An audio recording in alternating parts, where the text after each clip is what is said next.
Hello students, you are welcome to Preparise online classes. जो हमारा Saturday का session था उस सेशन पे मैंने आपको कुछ क्वेश्चंस दिए थे करने को, ठीक है।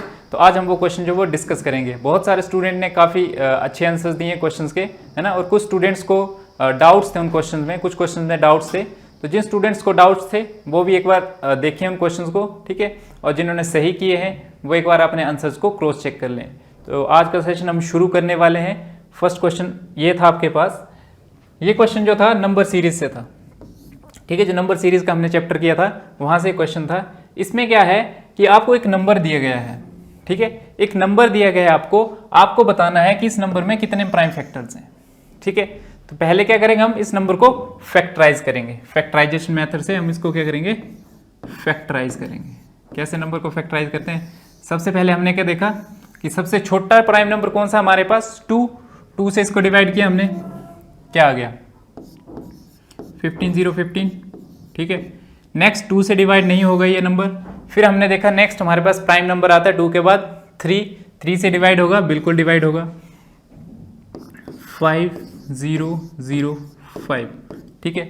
नेक्स्ट हमने देखा कि 3 से फिर से डिवाइड नहीं हो रहा है, तो नेक्स्ट क्या आएगा हमारे पास 5, ये आ गया आपके पास 1 0 0 1, ठीक है। नेक्स्ट हम चेक करेंगे कि 7 से डिवाइड होता है या नहीं, ठीक है। मैंने आपको डिविजिबिलिटी चेक करने के मेथड्स बताए थे कि नंबर्स की डिविजिबिलिटी कैसे चेक करते हैं। तो 1 0 0 1 जो है वो 7 से डिवाइड हो जाएगा, ठीक है। 7 1 जा 7, 7 4 जा 28, ये आ गया आपके पास 143। नेक्स्ट जो हमारे पास प्राइम नंबर आता है वो कौन सा है? नेक्स्ट प्राइम नंबर आता है हमारे पास 11, ठीक है। 11 से डिवाइड होगा, बिल्कुल डिवाइड होगा 11 1 जा 3, ठीक है। नेक्स्ट ये 13 से डिवाइड हो जाएगा, तो आ गया ये 1। अब आपके पास प्राइम फैक्टर्स कितने आए हैं? 1 2 3 4 5 एंड 6। ऑप्शन सी जो है वो आपके पास क्या है, राइट आंसर है। कितने प्राइम फैक्टर हैं? 2 3 5 7 11 एंड 13, ठीक है। कुछ स्टूडेंट का डाउट था कि सर इसका क्वेश्चन जो इसका आंसर जो वो नन ऑफ दीज होगा। क्यों? क्योंकि इसके 2 फैक्टर्स और भी होंगे, ठीक है। कौन कौन से? 1 और 3 0 0, है ना। इनसे भी तो ये कैंसिल हो रहा है। इसको अगर डिवाइड करोगे आप तो 1 से भी डिवाइड हो जाएगा और इससे भी डिवाइड हो जाएगा। लेकिन बात क्या हो रही है? प्राइम फैक्टर्स की, ठीक है। अभाज्य गुणनखंड, ठीक है। तो 1 जो है वो प्राइम नंबर नहीं है और ये भी प्राइम नंबर नहीं है, ठीक है। तो ये दोनों प्राइम फैक्टर्स नहीं है। प्राइम फैक्टर सिर्फ ये है। कितने प्राइम फैक्टर्स आ गए हमारे पास? 6। नेक्स्ट हमारे पास क्वेश्चन है कि if sum and difference of 2 numbers is 20 and 8 respectively, कि हमारे पास कोई 2 नंबर्स हैं, उनका सम कितना है? 20 है और डिफरेंस कितना है उनका? 8 है, ठीक है। तो इस क्वेश्चन को क्या करेंगे? नेक्स्ट बोला कि then find the difference between squares of the number. जो नंबर्स हैं उनके स्क्वेयर्स का डिफरेंस हमें फाइंड आउट करना है। तो सबसे पहले सपोज हमने 2 नंबर्स ले लिए, एक ले लिया हमने x, एक ले लिया y। बोला क्या गया कि इन दोनों नंबर्स का सम कितना है हमारे पास? 20, ठीक है। इन दोनों नंबर्स का योग कितना है? 20। नेक्स्ट क्या बोला हमारे पास कि इन दोनों नंबर्स का क्या है? डिफरेंस हमने बोल दिया कि x माइनस वाई कितना है? 8, ठीक है। अब एक मेथड पढ़ा होगा आपने, ठीक है। y और y क्या हो जाएंगे? कैंसिल, ठीक है। इनको ऐड कर दो आप, y और y cancel, x plus x 2x equal to है, एलिमिनेशन मेथड बोलते हैं इसको, ठीक है। एलिमिनेशन मेथड में क्या कर दिया हमने? y वाली टर्म को एलिमिनेट कर दिया। 20 प्लस 8 सॉरी 28, ठीक है। यहां से हमारे पास x की वैल्यू कितनी आ जाएगी? 14, ठीक है। x की वैल्यू कितनी आ गई हमारे पास? 14। अगर हमारे पास x जो है वो 14 है तो y कितना आएगा? ठीक है। यहाँ पे x की वैल्यू पुट कर दो या यहाँ पे किसी भी इक्वेशन में x की वैल्यू पुट कर दो, y जो आएगा हमारे पास वो कितना आएगा? 6, ठीक है। यहाँ पे हमने x की वैल्यू पुट कर दी, कितना आ गया? 14 प्लस वाई इक्वल टू 20।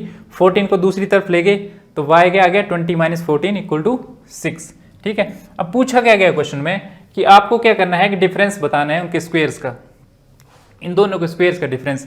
14 का स्क्वायर कितना होता है? ठीक है, 14 का स्क्वायर कितना होता है? 196। 6 का स्क्वायर कितना होता है? 36। चाहिए क्या हमें?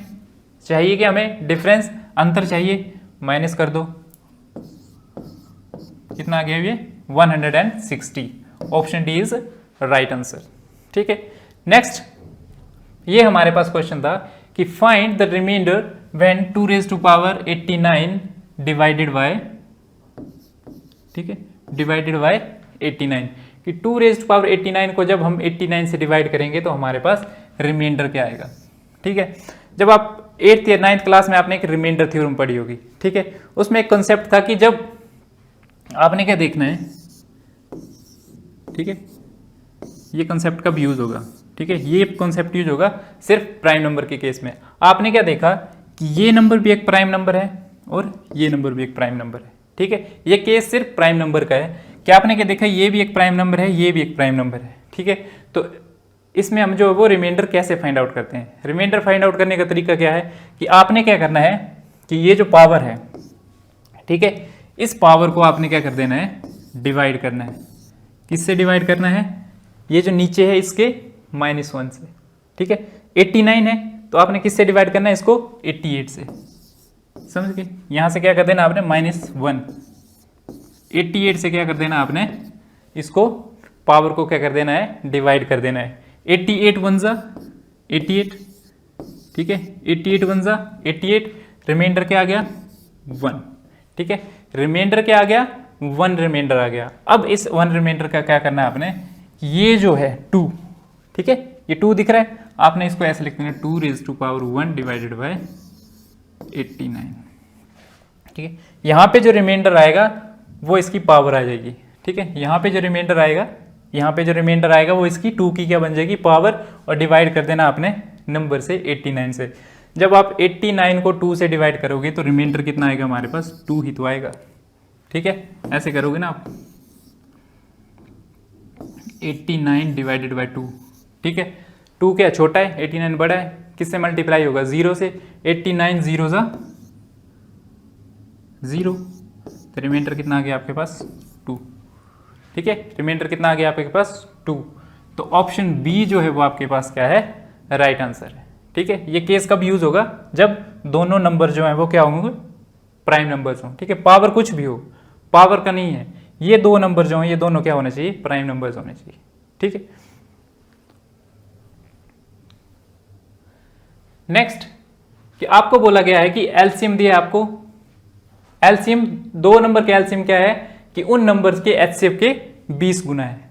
ठीक है, हमने मान लिया कि एचसीएफ हमारे पास x है। ठीक है, एचसीएफ क्या है हमारे पास x है, तो एलसीएम कितना होगा, एलसीएम कितना होगा 20x, है ना। स्टेटमेंट क्या बोल रही है कि LCM of 2 numbers is 20 times that of their HCF. ठीक है, कि 2 नंबर्स का लघुत्तम समावर्तक जो है उसके महत्तम समावर्तक के 20 गुना है। ठीक है, तो हमने मान लिया कि एचसीएफ जो है x है तो एलसीएम उसके 20 गुना होगा, तो x का 20 गुना कितना होगा 20x। ठीक है, नेक्स्ट स्टेटमेंट में क्या बोला है कि the sum of LCM and HCF is 2520, इनका सम x प्लस 20x किसके बराबर दिया, इन दोनों का सम। ठीक है, इन दोनों का योग किसके बराबर दिया हमें, 25-20 के बराबर। ठीक है, यहां से हम x की वैल्यू फाइंड आउट कर सकते हैं, x प्लस 20x 21x आ गया आपके पास, 21x इक्वल टू 25-20। यहां से x की वैल्यू कितनी आ जाएगी, 2520 डिवाइडेड बाय 21। ठीक है, 21 एकम 21, कितने बच गए 4, 21 दूने 42, 120। अगर x जो आपके पास, ठीक है, ये x जो आपके पास 120 है तो 20x कितना होगा, 120 इंटू 20 कितना आ जाएगा 2400। ठीक है, बोलने का क्या मतलब है कि अगर उन 2 नंबर्स का हाईएस्ट कॉमन फैक्टर जो वो 120 है तो उनका लोएस्ट कॉमन फैक्टर कितना होगा हमारे पास 2400 रुपये। ठीक है, अब बोला गया है कि आपको एक नंबर दिया गया है 480। ठीक है, उन 2 नंबर्स में से एक नंबर आपको गिवन है 480, आपने क्या निकालना है, सेकंड नंबर निकालना है। ठीक है, तो जब मैंने आपको एचसीएफ और एलसीएम करवाया था तब मैंने आपको एक फॉर्मूला करवाया था कि अगर आपके पास 2 नंबर्स हैं a एंड b। ठीक है, 2 नंबर्स है आपके पास a एंड b, उन a एंड b का मल्टीप्लिकेशन किसके बराबर होता है। ठीक है, अगर उन 2 नंबर्स को आप मल्टीप्लाई करोगे तो वो किसके इक्वल आता है, उन नंबर्स के एलसीएम के मल्टीप्लाई बाय उन नंबर्स के एचसीएफ के, ठीक है।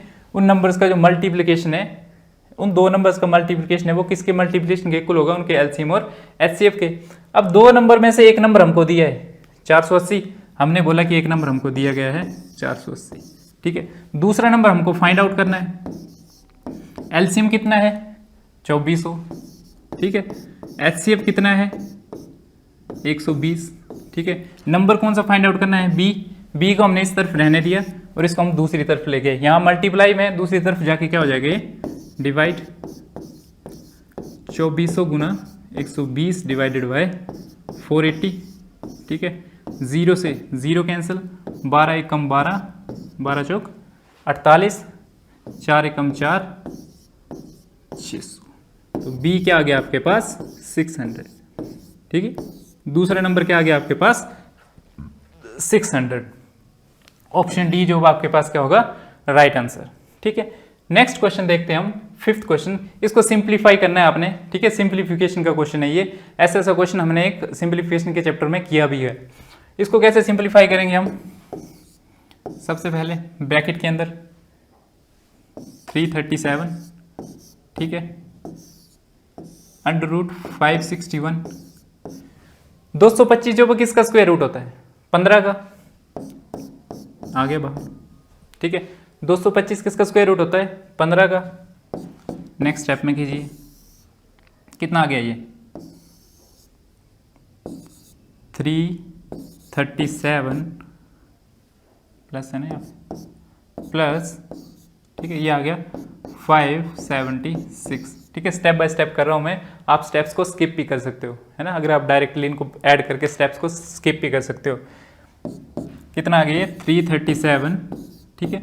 476 जो वो किसका स्क्वायर रूट है 24 का, 24 का है, तो ये क्या बन जाएगा आपके पास अंडर रूट, आगे क्या है इसके x इक्वल टू 576/8, ठीक है। ये भी आगे x equal to 576 divided by 8, ठीक है। ये भी आगे चलेगा। तो अब आपने क्या देखा, ये किसका आ गया आपके पास 361 का, ठीक है। इतना आ गया 361 प्लस x इक्वल टू, इसको डिवाइड कीजिए, 8 1 8, 8 7 56 और ये आ गया 72।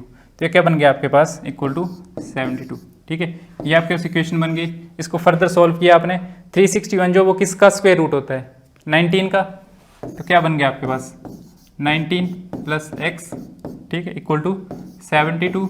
यहाँ से x की वैल्यू कितनी आ गई हमारे पास 72 माइनस 19 इक्वल टू 53, ठीक है। x की वैल्यू कितनी आ गई हमारे पास 53। इसको सिंप्लीफाई करना था हमने और x की वैल्यू फाइंड आउट करनी थी, ठीक है। तो x की वैल्यू कितनी आ गई हमारे पास 53। ऑप्शन सी जो है वो क्या है आपके पास राइट आंसर, ठीक है। ऑप्शन सी क्या होगा आपके पास राइट आंसर। नेक्स्ट ये क्वेश्चन है हमारे पास, आपको बताना है कि 15,625 का क्यूब रूट कितना होगा, ठीक है। 15,625 का घनमूल कितना होगा, निकालना क्या हमें घनमूल।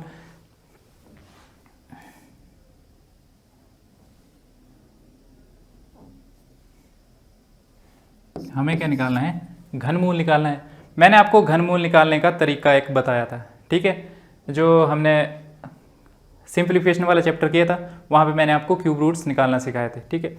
कि मैंने क्या कहा था कि अगर क्वेश्चन का यूनिट डिजिट 5 है तो आंसर का यूनिट डिजिट भी क्या होगा 5 होगा, ठीक है। अगर क्वेश्चन का यूनिट डिजिट 5 है तो आंसर का यूनिट डिजिट भी आपके पास क्या होगा 5 होगा। नेक्स्ट आपने क्या करना है कि अगर घनमूल निकालना है तो पहले 3 अंक जो हैं, ठीक है, पहले 3 अंक जो उनको भूल जाना है। फिर आपने देखना है कि ये जो 15 बचा पीछे, ठीक है, इसके आसपास ऐसा कौन सा नंबर है जो एक परफेक्ट क्यूब रूट है, ठीक है। इसके आसपास एक ऐसा कौन सा नंबर है जो एक परफेक्ट क्यूब रूट है, तो कौन सा है वो क्यूब रूट 8। क्यूब रूट 8 किसका है 2 का, तो ये 2 आ जाएगा यहाँ पे। बोलने का मतलब क्या है कि 15,625 का क्यूब रूट कितना होगा हमारे पास 25, ठीक है। Option D is right answer. Next question देखते हैं हम। नेक्स्ट हमारे पास क्वेश्चन था कि आपको वैल्यू दी हुई है क्यूब रूट दिया हुआ है इसका क्यूब रूट कितना है 57 है, और आपने इसकी वैल्यू फाइंड आउट करनी है। ठीक है, आपने इसकी वैल्यू फाइंड आउट करनी है। तो इसकी वैल्यू कैसे फाइंड आउट करेंगे हम? ठीक है, 185193 इसका क्यूब रूट कितना दिया हमें 57, तो हमने लिख दिया कि इसका क्यूब रूट कितना है 57। नेक्स्ट 185193 चीज़ तो सेम ही है ये, ठीक है, लेकिन यहाँ पे एक वैल्यू क्या आ जाएगी, डेसिमल में आ जाएगी। ठीक है, कि 7 से पहले डेसिमल लग गया। अगर क्यूब रूट है तो हमने देखा कि एक 3 का पेयर है, अगर 3 का एक पेयर है तो डेसिमल लगा एक नंबर से पीछे। ठीक है, डेसिमल एक नंबर से पीछे लग गया। नेक्स्ट अब आप देखिए कि क्यूब रूट तो ये फिर से 57 का ही है, लेकिन अब डेसिमल कहाँ पे लगेगा, एक पेयर 3 का, 2 पेयर 3 के, 3 पेयर 3 के, मतलब 3 नंबर के बाद जो आपके पास कहलाएगा डेसिमल। तो 1 2 तीसरा नहीं है तो हमने, ठीक है, जब आप इसको ऐड करोगे तो आपके पास क्या आएगा, ऐड कैसे करते हैं एक बार फिर से बता देता हूँ मैं। ठीक है, 57 नेक्स्ट 5.7 नेक्स्ट आएगा हमारे पास 0.057। ठीक है, मैंने कहा था कि डेसिमल के नीचे डेसिमल आएगा। 7 5 7 7 5 12, ये आ गया 62757। ऑप्शन ये रहा ऑप्शन सी, ये आपके पास क्या रहेगा, राइट ऑप्शन। ठीक है, नेक्स्ट ये क्वेश्चन था आपके पास, इस तरह का क्वेश्चन मैंने आपको करवाया था जब मैंने अलजेब्रा के फॉर्मूलाज करवाए थे। मैंने कहा था कि अगर इस तरह का आपके पास क्वेश्चन आ जाता है तो उसमें कहीं ना कहीं अलजेब्रा का कोई ना कोई फॉर्मूला छुपा होता है। ठीक है, यहाँ पे कौन सा फॉर्मूला छुपा है, ये देखिए ए बी बी। ठीक है, कौन सा फॉर्मूला छुपा है यहाँ पे, a प्लस बी का whole square plus a minus B का होल स्क्वायर। ठीक है, तो इसको जब इसका फॉर्मूला क्या था हमारे पास, 2a square plus B square. ठीक है, ये इसका फॉर्मूला था। बोलने का क्या मतलब है कि इस चीज़ को हम इस फॉर्म में भी लिख सकते हैं। ठीक है, ये जो है a प्लस बी का whole square, a minus B का होल स्क्वायर, इसको हम इस फॉर्म में भी लिख सकते हैं। तो कैसे लिखेंगे हम इसको, 2 मल्टीप्लाई बाय 243 का होल स्क्वायर प्लस 647 का होल स्क्वायर। ठीक है, डिवाइड में देखिए अब 243 इंटू 243 क्या बन गया, 243 का होल स्क्वायर, 647 इंटू 647 का होल स्क्वायर। ठीक है, ये और ये वाली चीज़ क्या है, सेम है, कैंसिल हो जाएंगी। ठीक है, सेम है और साथ में क्या है, डिवाइड में है, तो ये क्या हो जाएंगी, दोनों कैंसिल हो जाएगी। बचा क्या हमारे पास 2, तो 2 क्या है हमारे पास, वो आंसर है। ठीक है, एक ही स्टेप में पूरा क्वेश्चन जो वो सॉल्व हो गया। तो ऑप्शन सी क्या है आपके पास, राइट ऑप्शन। नेक्स्ट ये क्वेश्चन है, ये क्वेश्चन जो एवरेज वाले चैप्टर से। ठीक है, कहाँ से, एवरेज वाले चैप्टर से। इसमें बोला गया कि एक क्रिकेट मैच हो रहा है जहां पे 5 प्लेयर्स ने कितने की एवरेज से रन मारे हैं, 84 की। ठीक है, 5 प्लेयर्स हैं, उन्होंने 84 की औसत से क्या किए हैं, रन स्कोर किए हैं। ठीक है, बोलने का क्या मतलब है कि 5 प्लेयर्स, ठीक है, अगर 5 प्लेयर्स की एवरेज की बात करें हम, 5 प्लेयर की एवरेज की बात करें तो क्या आ जाता है, वो 84। ठीक है, ये तो आ गया एवरेज। ठीक है, वहीं अगर हम 5 प्लेयर्स के टोटल रन्स की बात करें तो टोटल रन्स कैसे निकलेंगे, कितने टोटल रन्स मारे उन्होंने, वो कितने निकलेंगे हमारे पास, 84 मल्टीप्लाई बाय कितने प्लेयर्स हैं, 5 प्लेयर्स, तो कितने आ गए ये, 8 पंजे 5 चौके 20, 8 पंजे 40, 420। ठीक है, 420। समझ गए कि 420 जो है वो टोटल रन मारे होंगे कितने प्लेयर्स ने, 4 प्लेयर्स ने।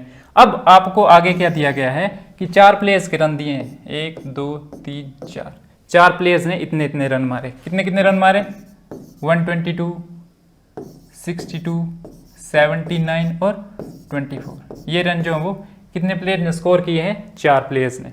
टोटल कितने हो गए ये, 2 2 4 4 4 8 8 और 9 17, एक कैरी में चला गया, 6 2 8, एक 9 9 7 16 16 2 18 और 287।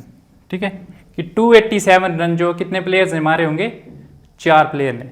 420 रन मारे कितने प्लेयर्स ने, 5 प्लेयर ने, 4 प्लेयर्स ने कितने मारे 287, तो जो एक प्लेयर बच गया उसने कितने रन मारे होंगे, जब हम 420 में से इसको क्या कर देंगे, सब्ट्रैक्ट कर देंगे। ठीक है, जब हम 420 में से 287 को सब्ट्रैक्ट करेंगे तो क्या आ जाएगा, वो 3 और 1, ठीक है 133। जो 5th प्लेयर होगा उसने कितने रन मारे हैं, 133। ठीक है, ऐसे करेंगे इस तरह के क्वेश्चंस को। नेक्स्ट हमारे पास क्वेश्चन है कि find the average if even numbers lies between 11 and 63। ठीक है, 11 और 63 के बीच में जितने भी इवन नंबर्स आते हैं उनकी क्या निकालनी है आपने, एवरेज निकालनी है। ठीक है, अब एवरेज कैसे निकालते हैं, हमारे पास एक सम निकालने का फॉर्मूला था कि सपोज आपके पास लास्ट नंबर कितना है 63 से जस्ट पहले, ठीक है 63 से जस्ट पहले ऐसा कौन सा नंबर है जो एक इवन नंबर है, कौन सा नंबर है 62। ठीक है, 63 से जस्ट पहले कौन सा नंबर है 62, एक ऐसा नंबर है जो क्या है, एक इवन नंबर है। इसको जब हम 2 से डिवाइड कर देंगे तो कितना आ जाएगा 31। बोलने का क्या मतलब है कि 0 से लेके 63 के बीच कितने इवन नंबर्स आएंगे 31। ठीक है, 0 से लेके 63 के बीच में कितने इवन नंबर्स आएंगे 31 इवन नंबर्स। ठीक है, अब 31 0 से लेके 31 इवन नंबर्स आ गए। हमारे पास पहले n इवन नंबर्स का सम निकालने का फॉर्मूला है, क्या फॉर्मूला है, n इंटू n प्लस 1। ठीक है, कि पहले 31 नंबर जो हैं उनका सम कितना आएगा हमारे पास 31। टोटल नंबर कितने हमारे पास, n कितना है 31 इंटू 32, कितना आ जाएगा ये करके देख लीजिए, 32 इंटू 31 2, ठीक है 992, कितना आ गया 992। ये तो आ गया 0 से लेके 63 के बीच में जितने भी इवन नंबर्स हैं उनका सम आया अभी तक। ठीक है, सम आया। अब हमें कौन से चाहिए, 11 के बाद वाले चाहिए ना हमें, 11 से पहले वाले हमें नहीं चाहिए। तो 11 से पहले कितने इवन नंबर्स आते हैं हमारे पास 5। ठीक है, 11 से पहले कौन सा ऐसा नंबर है जो इवन नंबर है 10। ठीक है, 10/2 5, मतलब 11 से पहले हमारे पास कितने इवन नंबर्स आते हैं 5 इवन नंबर्स। ठीक है, तो उन 5 इवन नंबर्स का सम कितना होगा, ठीक है फर्स्ट 5 इवन नंबर का सम कितना होगा 5 इंटू n प्लस 1 6, कितना आ गया 30। ठीक है, ये आ गया पहले 31 का। ठीक है, जो 0 से लेके 63 तक लाई कर रहे हैं। ठीक है, ये आ गया 0 से लेके 10 तक। ठीक है, 0 से लेके 11 तक उनका आ गया। अब अगर हम 992 में से 30 को माइनस कर दें, ठीक है 992 में से अगर हम 30 को माइनस कर दें तो ये जो आपके पास सम आया, ये सम किसका है 11 से लेके 63 के बीच में जो नंबर्स हैं इवन नंबर्स उनका सम है। हमें क्या चाहिए एवरेज, हमें क्या चाहिए एवरेज, ये तो सम आ गया, हमें चाहिए एवरेज, हमें क्या चाहिए अब एवरेज। तो एवरेज कैसे फाइंड आउट करते हैं हम, 962 कितने से डिवाइड करेंगे, ठीक है कितने से डिवाइड करेंगे, 0 से लेके 63 तक कितने हैं 31, 5 हमें नहीं चाहिए, तो मतलब टोटल कितने नंबर चाहिए हमें 26। ठीक है, कि 11 से लेके 63 के बीच में कितने इवन नंबर्स लाई करते हैं 26। डिवाइड कर दो, 13 से गया 4 8 और 1 है ना, 4 8 और 1, ये कट गया 13 एकम 13 और 37। ठीक है, किससे कट गई ये 37 में। तो ऑप्शन डी जो होगा आपके पास क्या होगा राइट आंसर, कि 11 से लेके 63 के बीच में कितने इवन नंबर्स आते हैं 26 और उनकी एवरेज कितनी है हमारे पास 37। ठीक है, नेक्स्ट क्वेश्चन देखिए कि average income of A and B is 200। A और बी 2 पर्सन हैं। ठीक है, ए प्लस बी 2 पर्सन हैं, उनकी एवरेज इनकम कितनी है 2000। एवरेज इनकम उनकी 2000 है, मतलब उनकी टोटल इनकम कितनी हो जाएगी 2000 मल्टीप्लाई बाय 2 कितनी होगी 400। ठीक है, 2 पर्सन की टोटल इनकम कितनी है 400। नेक्स्ट हमारे फिर से आते हैं सी और डी, एवरेज इनकम कितनी है 250 रुपये। ठीक है, टोटल कितने हो गए 500। बोलने का मतलब है कि ए बी सी डी, हमें क्या चाहिए, एवरेज इनकम 4 होगी चाहिए।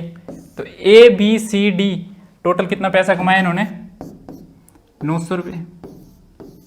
ठीक है, टोटल दोनों कितना कमा रहे हैं, 900 रुपये कमा रहे हैं। अब हमें इन चारों की क्या पूछी है, एवरेज। तो ये 900 को हम 4 से डिवाइड कर देंगे तो इन चारों की क्या आ जाएगी, एवरेज आ जाएगी। ठीक है, ये एवरेज किसकी आ जाएगी, ए बी सी डी की। तो ये आ गया आपके पास 225।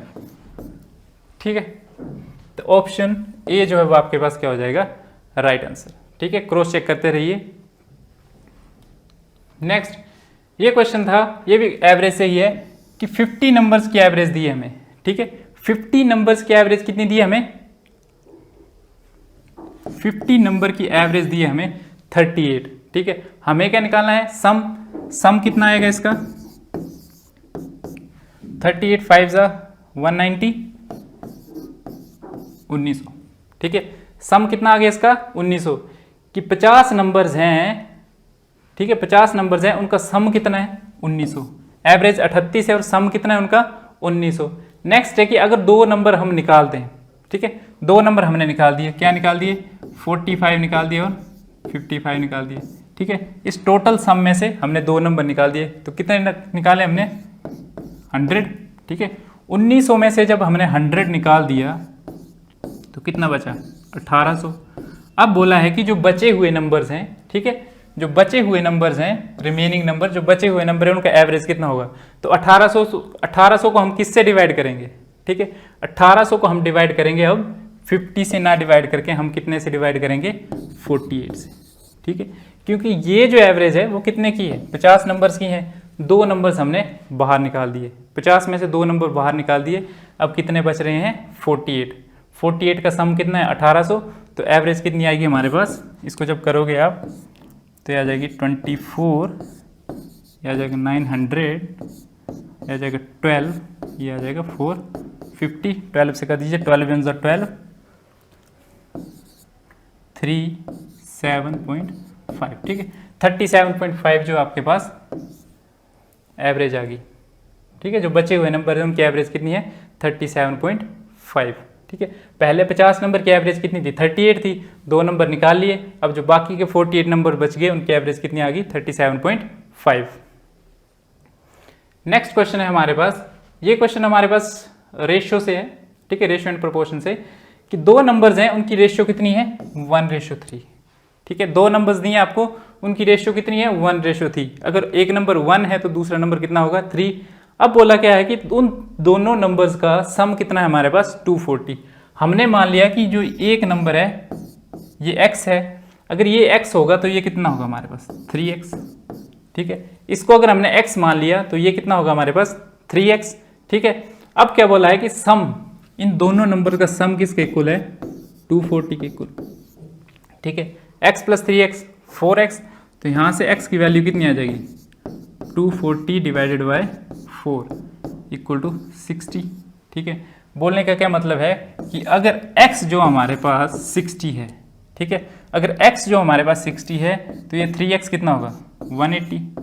ठीक है, कि अगर ये 1 जो है वो 60 है तो 3 किसके बराबर होगा, 180 के बराबर। पूछा क्या है, द डिफरेंस बिटवीन देम। ठीक है, इन दोनों नंबर्स के बीच का डिफरेंस कितना है, तो डिफरेंस कैसे निकलेगा, 180 - 60 कितना आ गया, 120। ठीक है, इन दोनों का डिफरेंस कितना आ गया, 120। सम कितना दिया हमें, 240 है, डिफरेंस आ गया 120। Option A is a right answer. Next question number 14, ये काफ़ी आसान क्वेश्चन है। इसमें आपको x और y की रेशियो दी है, x कितना है, 3 है, y कितना है, 2 है।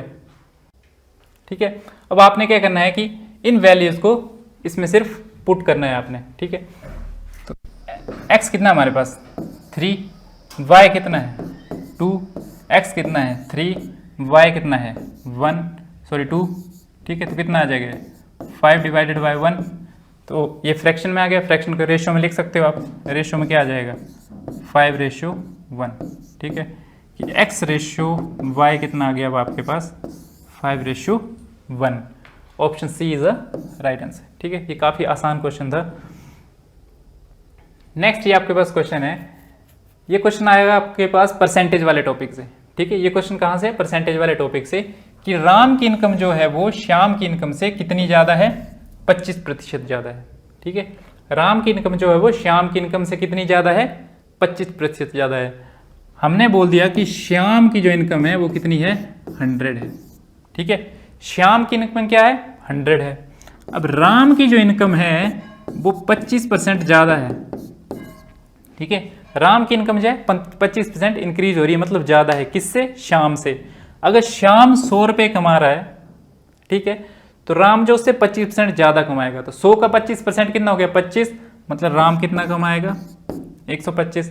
ठीक है, अब पूछा क्या गया है, अगर श्याम की इनकम जो है वो राम की इनकम जो है वो श्याम की इनकम से 25% ज़्यादा है, तो व्हाट परसेंट श्याम की इनकम, ठीक है, what percent Shyam's income is less than Ram's income, कि श्याम की इनकम जो है वो राम की इनकम से कितनी कम होगी। तो कम कितनी है, 25। ठीक है, कम कितनी है, 25। किसके रिस्पेक्ट में बात हो रही है, राम के रिस्पेक्ट में। ठीक है, किसके रिस्पेक्ट में बात हो रही है, राम्स इनकम ना, राम्स इनकम। ठीक है, किसके रिस्पेक्ट में बात हो रही है, राम की इनकम में। तो ये आ जाएगा आपके पास। ठीक है, ये चीज़ मैंने आपको परसेंटेज में काफ़ी अच्छे तरीके से समझाई हुई है।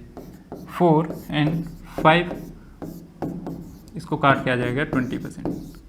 ठीक है, कि अगर राम की इनकम जो है वो श्याम की इनकम से 25% ज़्यादा है, तो श्याम की इनकम जो है वो राम की इनकम से 20% कम होगी। Option B is a right answer. Next question, question number 16 है हमारे पास, कि आपको 2 नंबर्स दिए हैं। ठीक है, आपको कोई भी 2 नंबर्स दिए हैं, उनका क्या दिया, आपको डिफरेंस दिया है। ठीक है, सपोज आपने कोई नंबर मान लिया, एक x है एक y है, उनका डिफरेंस कितना है, 1660। ठीक है, उनका डिफरेंस कितना है, 1660। नेक्स्ट आपको क्या बोला गया है कि अगर पहले का 7.5%, अगर x का 7.5%, ठीक है, अगर x का 7.5% जो है वो दूसरे नंबर के 12.5% के बराबर है, y के का है तो हमने मल्टीप्लाई किया, y के 12.5% के क्या है, बराबर है। ठीक है, 12.5% के बराबर है, तो यहाँ से क्या होगा, परसेंटेज से परसेंटेज कैंसिल हो जाएगा। ठीक है, परसेंटेज से परसेंटेज कैंसिल हो जाएगा, यहाँ पे क्या आ जाएगा हमारे पास, x multiply by 7.5 is equal to y multiply by 12.5। ठीक है, y मल्टीप्लाई बाय 12.5। हमने बोला कि x को हमने इस तरफ लेने दिया और इसको दूसरी तरफ ले गए।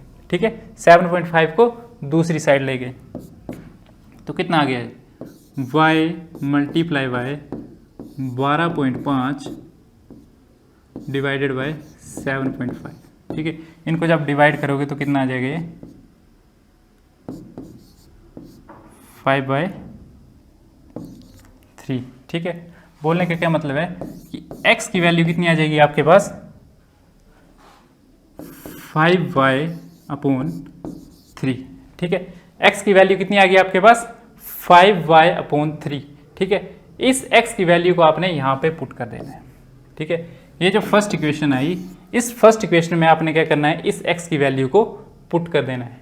ठीक है, पुट करेंगे तो क्या आएगा, जब इसमें x की वैल्यू को हम पुट करेंगे तो क्या आएगा, 5/3y। ठीक है, x की वैल्यू कितनी है, 5/3y minus y is equal to 1660। ठीक है, एलसीएम क्या आ जाएगा, 3 एलसीएम आ गया, 5y minus 3y equal to 1660। Simplification का क्वेश्चन बन गया आगे। ठीक है, सिंप्लीफिकेशन का 5y माइनस 3y 2y कितना आ गया। ठीक है, इन स्टेप्स को आप स्किप भी कर सकते हो बीच में, है ना, डायरेक्टली, लेकिन मैं फिर भी समझाने के लिए कि जिन स्टूडेंट्स को समझ नहीं आता है उनके लिए मैं स्टेप बाय स्टेप कर रहा हूँ। ठीक है, 2y/3 इक्वल टू 1660, तो y की वैल्यू कितनी आ जाएगी यहाँ से, 1660। ठीक है, ये जब दूसरी तरफ जाएगा, यहाँ मल्टीप्लाई में है, दूसरी साइड का डिवाइड हो जाएगा और उल्टा हो जाएगा, ये क्या हो जाएगा, 3/2 830। और ये आ गया आपके पास, y की वैल्यू कितनी आ गई, 3 3 9 2490, ठीक है, कि y की वैल्यू क्या आ गई है हमारे पास 2490, एक वैल्यू क्या आ गई है हमारे पास 2490, 2490 यहाँ पे भी है, 2490 यहाँ से भी है। इसका क्या मतलब है कि ये दो ऑप्शन जो दो हैं, ये वाले दो ऑप्शन ये तो गलत हैं, ठीक है। अब C या A में से कोई एक होगा, ठीक है, C या A में से कोई एक होगा।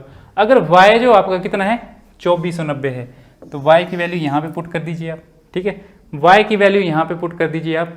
यहाँ पे कितना आएगा x माइनस 2490 इक्वल टू 1660। जब इसको दूसरी तरफ लेके जाओगे आप तो आंसर आएगा आपके पास 4150, ठीक है। x की वैल्यू कितनी आ जाएगी 4150, ठीक है। एक क्वेश्चन का एक स्टूडेंट का डाउट था कि सर वैल्यू जो वो सीक्वेंस में नहीं आई है, ठीक है, वैल्यू जो सीक्वेंस में नहीं आई है, ये 2490 बाय की आई है, ये x की आई है, तो सीक्वेंस डजंट मैटर, ठीक है, सीक्वेंस मैटर नहीं करता, आपके दोनों नंबर्स की वैल्यूज आनी चाहिए, ठीक है, सीक्वेंस से आपने कैसा भी लिया, ठीक है। तो ऑप्शन सी जो आपके पास क्या हो जाएगा राइट ऑप्शन।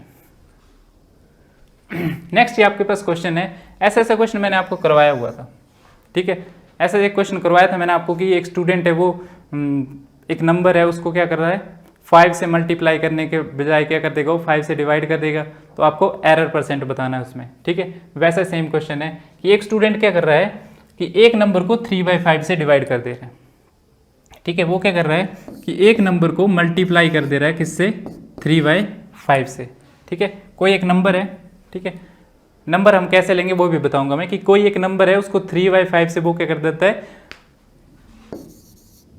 ये चीज क्या हुई उससे बाय मिस्टेक, ठीक है, ये चीज हुई उससे गलती से। एक्चुअल में क्या होना चाहिए था, ठीक है, एक्चुअल में क्या होना चाहिए था कि नंबर को उसने मल्टीप्लाई कर दिया 3/5 से, ये हो गया गलती से। करना क्या था उसको, नंबर को मल्टीप्लाई करना था 5/3 से, ठीक है। पूछा क्या है आपको परसेंटेज एरर, ठीक है। एक बात हमेशा याद रखना कि जब भी कोई भी क्वेश्चन आता है परसेंटेज पे बेस्ड या कोई भी क्वेश्चन परसेंटेज पे बेस्ड आता है ना, तो अगर आपको वहां पे क्या बोलते, अगर आपको पूछा हुआ है, ठीक है, अगर आपको आंसर जो वो परसेंटेज की टर्म में पूछा है, ठीक है, अगर आपको आंसर जो वो परसेंटेज की टर्म में पूछा है तो आपको एक्चुअल वैल्यू से कोई मतलब नहीं होता, ठीक है, एक्चुअल वैल्यू जो आप खुद से एज्यूम कर सकते हो। अब यहाँ पे हम कौन सी वैल्यू एज्यूम करेंगे, यहाँ से हम एक ऐसी वैल्यू एज्यूम करेंगे जो 5 से भी डिवाइड हो जाए और 3 से भी डिवाइड हो जाए, ठीक है। सिंपली बोलने का मतलब क्या है कि ये जो डिनोमिनेटर है इनका आपने क्या ले लेना है एलसीएम, तो 5 और 3 का एलसीएम कितना आया 15, तो आपने बोल दिया कि 15 एक ऐसा नंबर है, ठीक है, जिसको आपने 3/5 से मल्टीप्लाई कर दिया है। करना क्या था आपने 5/3 से मल्टीप्लाई करना था, मल्टीप्लाई कीजिए कितना आ गया ये 9, ठीक है, मल्टीप्लाई कीजिए कितना आ गया 9, यहाँ पे मल्टीप्लाई कीजिए कितना आ गया 25, ठीक है। कोई आपने एक नंबर ले लिया उसको आपने क्या कर दिया है 3/5 से मल्टीप्लाई कर दिया है। करना क्या था 5/3 से मल्टीप्लाई करना था। मिस्टेकली आपके पास आंसर क्या आया 9, आंसर आना क्या चाहिए था आपके पास 25। कितना एरर आया 25 माइनस 9, ठीक है, 25 माइनस 9, ठीक है। मैंने क्या बोला था कि डिनोमिनेटर में कौन सी वैल्यू लेनी है ना, जो यहाँ पे हर आता है यहाँ पे कौन सी वैल्यू लेनी है जो एक्चुअल वैल्यू आनी चाहिए थी, ठीक है। ये मैंने जब आपको क्वेश्चन करवाया था पहले वाला तब भी मैंने आपको बताया था, ठीक है, कि डिनोमिनेटर में कौन सी वैल्यू आएगी जो एक्चुअल वैल्यू आनी चाहिए। परसेंटेज की टर्म में चाहिए 100 से मल्टीप्लाई कर दीजिए, कितना आ गया आपके पास 16 डिवाइडेड बाई 25 मल्टीप्लाई बाई 100, 25 एकम 25, 25 चौक 64% जो क्या आ गया आपके पास एरर आ गया, ठीक है। कितने परसेंट का एरर आ गया आपके पास 64% का एरर, ठीक है। नेक्स्ट ये क्वेश्चन है, यहाँ पे भी देखिए आपके पास जो पूछा क्या गया है कि आपको पूछा गया है परसेंटेज, ठीक है, पूछा क्या गया है आपको कि आपका आंसर जो परसेंटेज की टर्म में आना चाहिए। जब आंसर परसेंटेज की टर्म में आना चाहिए तो आपको एक्चुअल वैल्यू से मतलब नहीं है, ठीक है। एक्चुअल वैल्यू अगर दी हुई है यहाँ पे तो आपने उस एक्चुअल वैल्यू को नहीं लेना है, ठीक है, क्योंकि आपसे सिर्फ परसेंटेज पूछा गया है, ठीक है। परसेंटेज पूछा गया है तो आप वैल्यू कुछ भी एज्यूम कर सकते हो, परसेंटेज वही आएगा, ठीक है। अब आपको क्या बोला है कि 12 पेन्स, ठीक है, कि 12 पेन्स हैं आपके पास, ठीक है, उनका जो कॉस्ट प्राइस है किराया मूल्य है, ठीक है, वो 8 पेन के सेलिंग प्राइस के इक्वल होगा। बोलने का क्या मतलब है कि यहाँ पे जो वैल्यू आएगी और यहाँ पे जो वैल्यू आएगी वो इक्वल वैल्यू आएगी। ठीक है, इक्वल वैल्यू आएगी कि 12 पेन का जो कॉस्ट प्राइस होगा वही 8 पेन का सेलिंग प्राइस होगा। ठीक है, अब यहाँ पे वैल्यू कैसे एज्यूम करनी है आपने, आप क्या कीजिए 12 और 8 का एलसीएम ले लीजिए। एक ऐसा नंबर यहाँ पे एज्यूम कर लीजिए जो 12 से भी डिवाइड हो जाए और 8 से भी डिवाइड हो जाए। लेना क्यों है वो देखेंगे हम। ठीक है, 12 और 8 से 12 और 8 का एलसीएम कितना आएगा 24। ठीक है, कि 12 पेन का कॉस्ट प्राइस जो वो 24 है तो 8 पेन का सेलिंग प्राइस जो वो 24 ही होना चाहिए। समझ गए कि 12 पेन का कॉस्ट प्राइस कितना 24 रुपये है तो 8 पेन का सेलिंग प्राइस भी 24 रुपये। ठीक है, सेम आ गया ना ये। ठीक है, यही तो दिया है हमें। नेक्स्ट, अगर 12 पेन का कॉस्ट प्राइस कितना है 24 है तो 1 पेन का कॉस्ट प्राइस कितना होगा 24/12, 2 रुपये ही तो होगा। ठीक है, 1 पेन का कॉस्ट प्राइस कितना है हमारे पास 2 रुपये।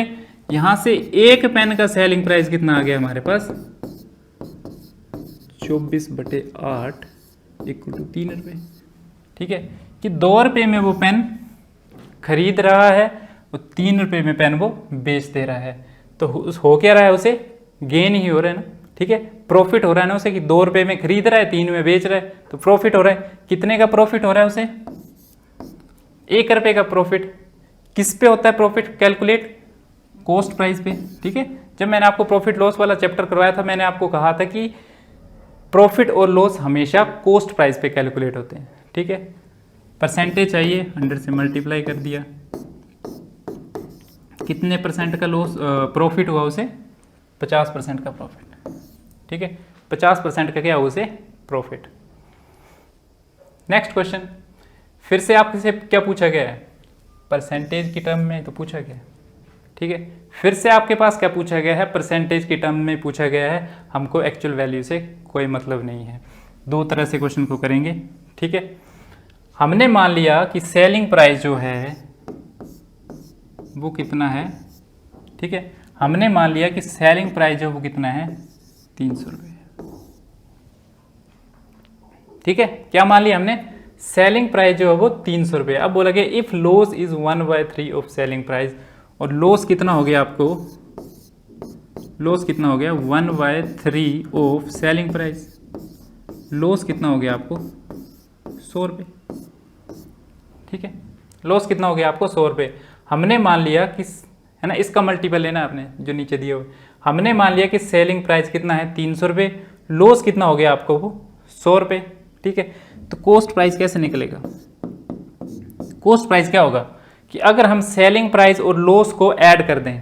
ठीक है, कि जितने में हमने चीज़ बेची, ठीक है, और जितना हमको लॉस हुआ, अगर हम उन दोनों चीज़ों को ऐड कर दें तो कॉस्ट प्राइस ही तो आ जाएगा हमारे पास। सेलिंग प्राइस प्लस लॉस कितना आ गया हमारे पास 400 रुपये। क्या आ गया हमारे पास, क्या आ गया 400 रुपये हमारे पास कॉस्ट प्राइस। अब अगर कॉस्ट प्राइस हमारे पास आ गया है तो लॉस परसेंट हम निकाल सकते हैं।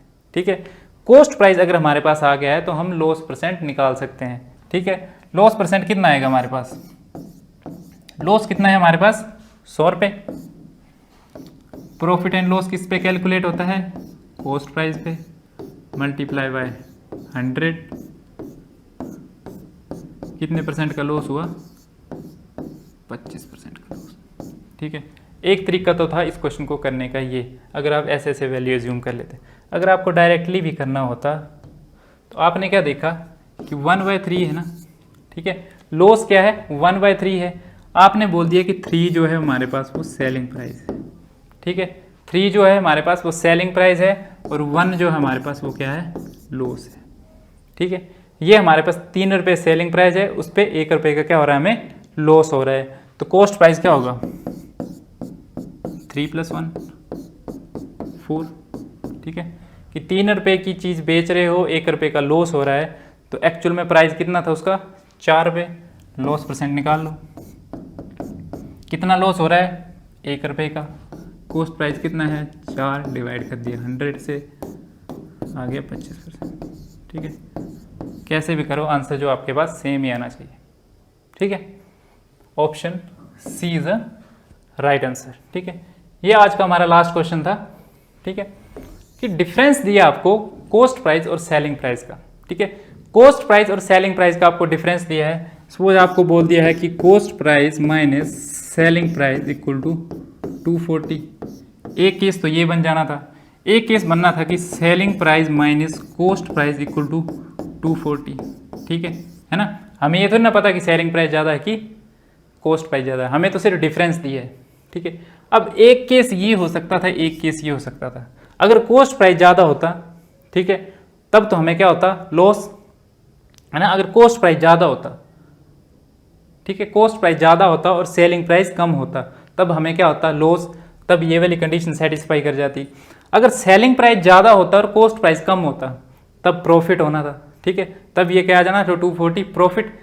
लेकिन अभी तक हमें नहीं पता है कि कौन सी कंडीशन जो वो सेटिस्फाई करेगी। नेक्स्ट पढ़ते हैं हम, इफ़ द प्रॉफिट इज 20%, कि हो क्या रहा है, प्रॉफिट हो रहा है। प्रॉफिट हो रहा है मतलब ये वाली कंडीशन क्या हो जाएगी, रॉन्ग हो जाएगी।